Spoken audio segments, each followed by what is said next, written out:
Hey, I was listening to that. The hell are you doing here? I thought Mark was doing the milking. It's my turn. Well, yeah, I know. What's the matter with everyone these days? Well, it's just that, we thought you might like to take it easy for a bit. Take a break. It's only been a couple of days since Kate left. Cows have still got to be milked, Jack. And if you don't mind, I really was listening to that. Michael hasn't said anything, then? Alan? I could hardly believe it when Seth told me last night. But then you know what Seth's like. He's always getting the wrong end of the stick. Well, if you could but just... I would have thought Michael would have known. And it is true, is it? Kate has left him. I don't know, Alan. I haven't had any time to gossip recently. No, this isn't gossip, Elizabeth. We're all very concerned about Joe. Well, the poor man's been waiting for it for nearly a year. Yes, Alan... And this could send him into a decline. And I'll be joining him soon, too. Red Bomb? Alan, I don't want to sound unsympathetic, but unless I get these checks off first thing, I'll not get through the 101 other things I've got to do today. Oh, busy schedule, eh? Busy? Well, after I've been to the bank, I've got to call in the feed suppliers. Then I've got to arrange for the new filters to be delivered. Then I've got to take the accounts over to Skipton that have been overdue since last April. And then maybe I can get across to the fish farm before I come back here to do my overtime at the wool pack. It's rather a lot, isn't it?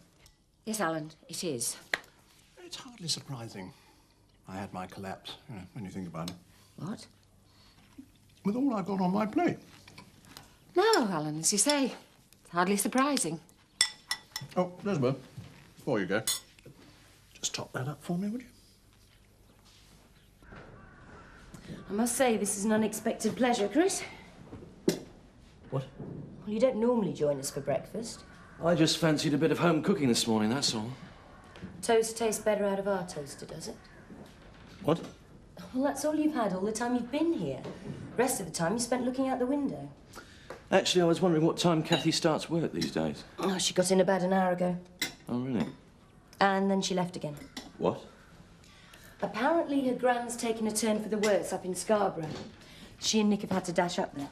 Oh. Any idea how long she'll be away? A few days, at least. Nothing urgent, was it? What do you want to speak to her about? Only you seem rather concerned she's gone.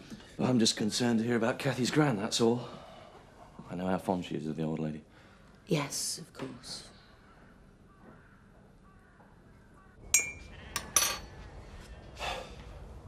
But it could all just be a front, of course. I doubt it, Jack. Well, I mean, Joe seems okay, sure. So he probably is. Oh, Sarah. He's done nothing for the last 2 days but wander around like a ghost. Yeah, I know that, but... I mean, even when Ma got back last night, he hardly said a word to her. Because he's been sorting things out, coming to terms with things. And now he obviously has. Oh, I don't know. Look, you said it yourself, Jack. He was wandering round the Missile this morning, whistling away to some song on the radio. Well, yeah. So there you are, then. Look, what's behind it? There might not be anything behind it, Jack. Stop looking for trouble. Yeah, well, that's it. Just got used to trouble where Kate's concerned. Huh? You don't like to speak ill of your own sister-in-law, but she's been nothing but trouble for our Joe. I don't believe I can hardly this. believe it might all be over and done with now. Jack? All lifted off our shoulders. Look, Jack, do me a favour and concentrate on a real troublemaker for a change, will you? What? Read this. Well, he said he could manage, so I left him to it. But What else could I do? What do you look like? Morning, Joe. Morning, Joe. It's gone quiet in here all of a sudden. Makes a nice change in this house. Would you like 1 egg or 2 for your breakfast? So that's why it's gone quiet, is it? You're all wondering whether I want 1 egg or 2 for my breakfast? No, actually, we were talking about my flat in Leeds. Oh, yeah? Yeah, I got some more details on it this morning. I thought I'd go and have a look round next week. Good idea. Listen, why don't you come with me? It'd be great for you to see where I'm going to be living for the next 3 years. Yeah, I might just do that. Yeah, and we've been talking about what I'm going to do when I leave school and all. Well, you're going to university, aren't you? Well, I've been thinking about agricultural college, haven't I, Rach? Yeah, you have. Well, come on then, Joe. What do you think? Well, the state of farming's in. I think you need your head examined. All right. Thanks, Joe. That's really interesting. Now, just shut up a minute, will you? And listen, both of you. Now, I know what you're doing, and I know why you're trying to do it, but there's no need. Me and your ma, we split up amicably. There was no hard feelings, no regrets on either side. So there's no need going around treating me with kid gloves, OK? We just want you to know that we're behind you, Joe. Yeah, and I appreciate that. But you can do that best by letting us get back to one big happy family again, OK? OK. So, nothing else to discuss, is there? There's one thing left to discuss. What? You still haven't told me if you'd like 1 egg or 2 for your breakfast. Ma. I'm sorry, love. I meant to come round last night to see you both. Wouldn't have had much chance to chat last night anyway. We'd only got through the door before Nick was packing to get off again. I do hope she's all right. Anyway, how was Greece? Tell me all about it. There's not much to tell, really. Come on, Elsa. What did you do? Nothing, really. Oh, well, at least you had a nice fortnight in the sun. I didn't see much sun. I was stuck in most of the time because it was too hot to take Alice out. Well, I suppose it's only right that you should consider Alice. After all, you were only there because of her premium bond in the first place. Oh, we thought of Alice all right. We didn't even get out much in the evenings because Nick didn't want to leave her with strange babysitters. Well, I suppose that's understandable, too. And now I'm back to a mountain of washing and ironing and 4 square walls to talk to because Nick's had to dash up to Scarborough. Well, at least you have had a break. Oh, not the kind I had in mind, I can tell you. For goodness sake, Elsa, stop acting like a spoilt brat. What? If you ask me, you should start counting your blessings, not moaning all the time how things could be better. I tell you, there are some people who would do anything to get out of Beckendale right now for any sort of break. Thanks very much, anyway. Oh, you haven't got a buyer already? No, it's just the estate agent looking over the place. Oh, yeah. What's he doing, rubbing his hands together, thinking an old commission? Not really, no. Apparently there's just too many crumbling old farmhouses on the market right now, and he doesn't see any realistic chance of shifting another one. It's not that bad. Always suited old Bill. I know it did, Archie, and that was fine. I just can't see it suiting anyone else, that's all. Not without the whole place being done up. You don't need that much doing to it. Just look at it. I am looking at it. A bit of paint inside, a bit of repointing, it'd be 100% better. Windows are a bit tatty. Nothing a bit of putty won't sort out. Do you reckon? Yes, I do. A bit of paint all round, replace some of them tiles, and put 10 grand on this place. You won't have to spend more than a few hundred. You really think so? Look, I can guarantee it. There's nothing there that average bloke who's useful with his hands can't manage. And you're good with your hands, aren't you, Archie? Oh, hang on. And you obviously know exactly what to do with the place. Why do I get the feeling I've just been conned? Oh, it would solve a big problem for me, Archie. Yeah, look, I'm pretty good at the theory. It's practice I'm not right clever at. I reckon in a month's time you could have this place looking as good as one of those barn conversions of Frank Tate's. Hey, I'm not that bad at practice.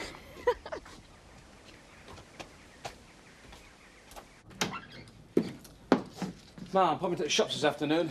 False these out you want? Ah, a couple of things. I'll make you a list. Right. Sure, you didn't mean what you said this morning, didn't you? Every word. Wasn't my fault, was it? Your fault? Of course not, Ma. It was a bit hard on Kate. Perhaps I should have gone away earlier. Yeah, well, I suppose he is getting on a bit. Ooh. Henry. I suppose he needs a bit of time to get going these days. Joe. Still with all that wine and the Italian sunshine. I just hope he came up to expectations. Of course he didn't. Joe, I'm being serious. So am I, Ma. Now, this past year, I've been really miserable. I've been wondering what the future held for me and, well, for the kids, for everyone. And now I know. And I'm fine. I just feel like a whole burden's been lifted, honest. All right, Joe. I won't ask again. Fine. So, what did you do in Italy, then, after you'd seen off Henry?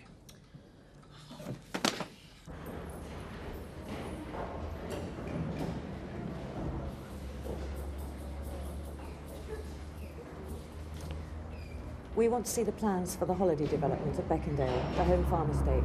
It says in the paper it's open for inspection by the public from today. Reference 601 stroke B2.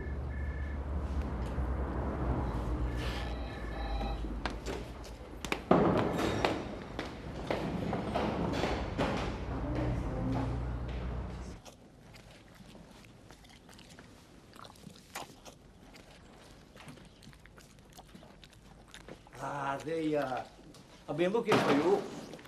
I couldn't find you, so I went across the Woolpack for a pint. Have you heard about Joe and Kate Sugden? What is that dog doing there? Well, I couldn't take him at Woolpack with me, could I?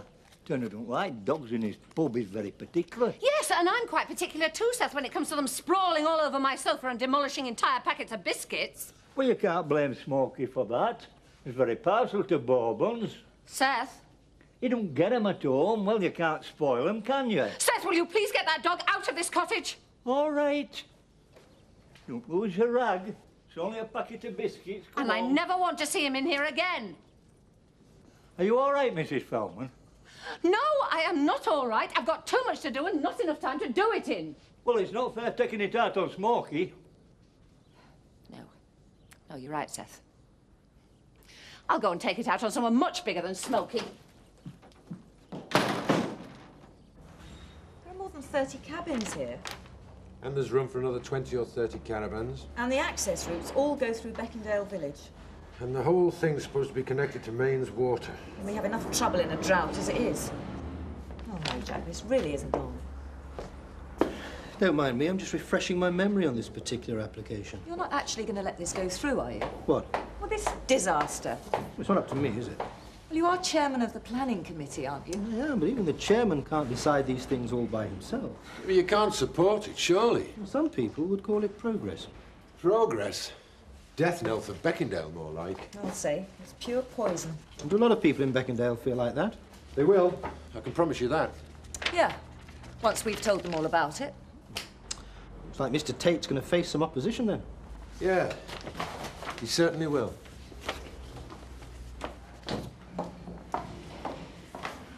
Which means he's going to need someone on his side.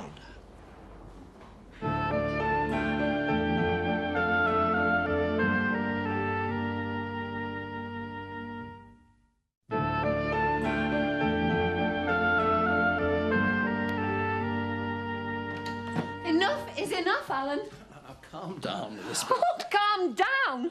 I've been running round all day like a headless chicken and achieving just about as much. Yeah, all right, I will have a word with Seth and tell him to restrain that hound of his. It's not just his dog, for heaven's sake. Well, I'll get him to pull his weight at the fish farm, too. Alan, if things go on like this, it's not the fish farm I'll be bothered about, it's the funny farm. Sorry? Look, Alan, my job I can cope with. Seth I can cope with. Even Smokey I can cope with. What I can't cope with is having to do my job in half the time it should take so I can come back here to help you behind the bar. Now, Elizabeth, this is a crisis. You're telling me. I can't cope, not all by myself.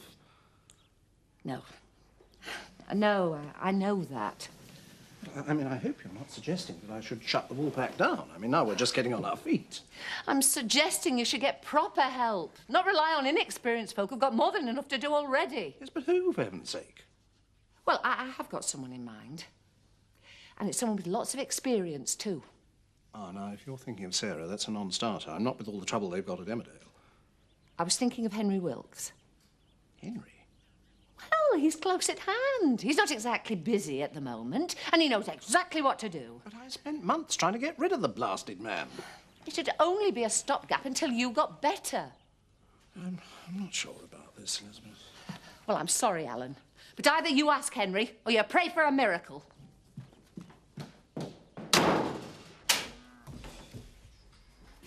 What have you been doing? Digging ditches. What, you mean you're serious? You what? Well, all this talk about agricultural college this morning and now digging ditches. So? You mean you actually want to be a farmer? Well, that's what I said, isn't it? Well, yeah, I know, but... Well, why would I say something if I didn't mean it? Well, for the same reason that I invited Joe to Leeds, I suppose. To make him feel as if he's part of a big, happy family. But there's no need, you know, Mark. Joe meant what he said. He feels that way anyway. Oh, that's great, that, isn't it, Rich? Given that everyone else has walked out on us. What? Well, come on. First Dad gets up and goes off, God knows where. Mark. And then Mum decides she doesn't want to be around us either. I always said you should change your socks more often. Look, come on, Rich, I'm being serious. It's a bit difficult to believe in nice, happy families after all this, isn't it? Well, I believe we can be that with Joe. Huh. Does that mean that you don't? Or you're just not happy here at Emmerdale anymore? I love it. Well, then what's the problem? You're happy here, I'm happy here, Joe's happy to have us here. So I want it to last, don't I? I don't want it to go all the same way as Mum and Dad. It won't. Well, how can you be so sure? I'm sure, Mark. Trust me. I'm sure.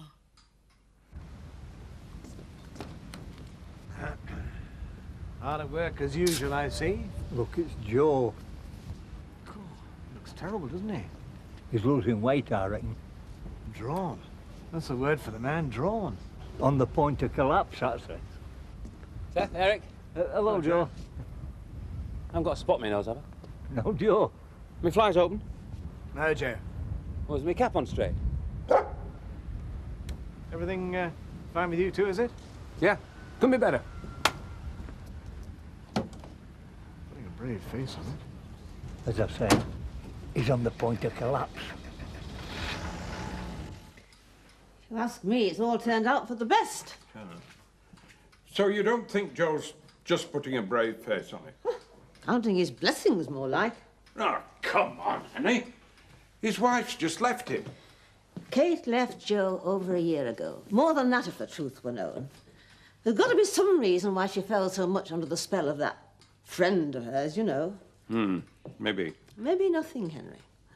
All that's happened now is that the pair of them have finally realised that and accepted it. And now they're finding they quite like it. So, not an occasion for tears, then? The more I see of Joe right now, the more I realise it's anything but. Which is why I'm coming out of retirement tonight to do something special. Ooh, and we can crack a bottle of that Brunello we brought back from Italy. Here, Ma. You can join us and all. Yes, good idea. We'll make tonight the Sugden family's toast to the future. Yeah, however bleak that might look right now. What? We've just been down to the planning office. See Frank Tate's latest planning application. What planning application?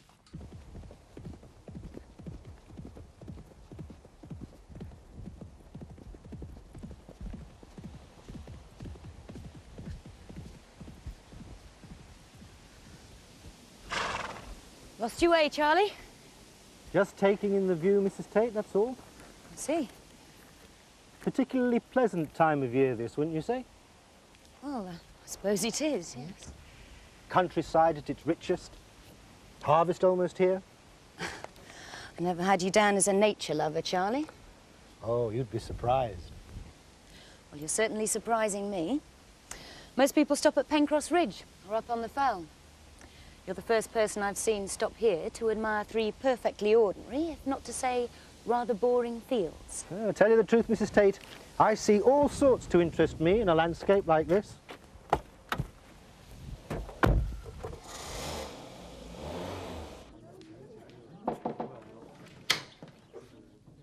Alan. Henry, just the man. Hi. Elizabeth said you wanted a word with me. Yes. Yes, I do. Funnily enough, I've come down here to have a word with you and all. Have you heard about this planning application of Frank Tate's? Oh, never mind about Frank Tate now. Jack and Sarah are getting quite het up about it. Henry. Change the face of Beckendale, it will, according to them. Please, Henry, this is serious. More serious than the changing face of Beckendale? Infinitely. Oh. Well, I'd best sit down then. Well, Henry, the thing is this, you see, I find myself a little short-staffed behind the bar. A little short-staffed? Yes, well, Elizabeth just can't seem to cope, and, you know, I can't take up the reins again, you know, not with my allergy, so I was wondering, well, I wondered... Oh, I see. Whether I could suggest anybody to help you out. Well... Yes, OK, Alan. I'll put my thinking cap on, if you like. No, Henry. Of course, it won't be easy. I mean, I know what a perfectionist you are. Henry. I mean, look at me, all those years' experience in the licensing trade. I still didn't measure up to your high standards, did I? As you yourself made abundantly clear on several occasions. Henry, you must have misunderstood me. I don't think so, Alan. No, I've always had great respect for your experience. Really? And your abilities behind the bar. Did you indeed? And your relationships with the customers. Get away. Henry, you know exactly what I want, don't you? Yes, Elizabeth told me before I came in. And OK, Alan, I'll do what I can to help you out. Oh, thank you. On certain conditions, of course. Conditions? I don't want any interference when I'm working behind the bar. No interference. Second, I want opening and closing times strictly adhered to. And no overtime thrust on me when we get late arrivals. Yes, of course, Henry. Now... Thirdly... It's even got a sauna. And a snooker room. Shop and laundrette. It's better equipped than Beckendale. Give it 6 months, it'll be bigger than Beckendale, too. Do you what? Well, there's open fields all round, you'll notice. Just ripe for expansion. Well, give it a year and it'll swamp us. What will? This new scheme of Frank Tate's. Oh. Here, have a look. It comes up before the planning committee next month, so we haven't got much time. We registered an objection this morning. We've got to get cracking on organising a protest right away. Doesn't believe in half measures, does he? And neither do we, and he's going to find that out. Well, my ambition, though. That's not ambition, Joe. Megalomania. Maybe. You're not saying you like the look of that, surely? Jack, maybe we should discuss this later. I like the look of somebody doing something with the land round here. Not working all hours at God sends trying to scrape a living out of it. Yeah, well, I think you must be out of your mind. Jack. Look, I'm sorry, Sarah. I know we've all got to make allowances for him just now, but quite frankly, Joe, I'm amazed you can even talk such rubbish. That's what I've been waiting to hear. That is the first time someone has spoken to me properly in the last couple of days. Not pussyfooted around, not been frightened I might fall to pieces at the sound of a cross word. Thanks, Jack. I think nothing of it. There you are, Seth. Well, just look at that. Not a problem, is it? Now I've actually got a pint that don't look like a glass of ice cream. Now then, Elizabeth was doing her best. Is that what you call it? Whenever she gave me my ale, I didn't know whether to drink it or stick a cherry on top. Don't mind Seth, love. He's never happy unless he's got something to moan about. Well, he's right, really. I never was cut out for bar work. So I really am very grateful to you, Henry. Oh, don't mention it, love. Quite enjoyed seeing Alan Turner grovel. Well, I do appreciate it, especially with all you've got on your plate up at Emmerdale. Oh, to tell you the truth, I've been so obsessed with my own problems today, I haven't even asked you how Joe is. Joe's fine, really. Didn't look too fine earlier on, did he, Seth? What, has Joe had an accident or something? That Mrs. Harris has walked out on him. Left the village. Yes, it's true, but it was a perfectly amicable separation, and both parties are very happy about it now. You know, Henry, you'd have made a good politician. You nearly had me believing you then. It's the truth. Yeah, well, he looked pretty terrible when we saw him. Rubbish.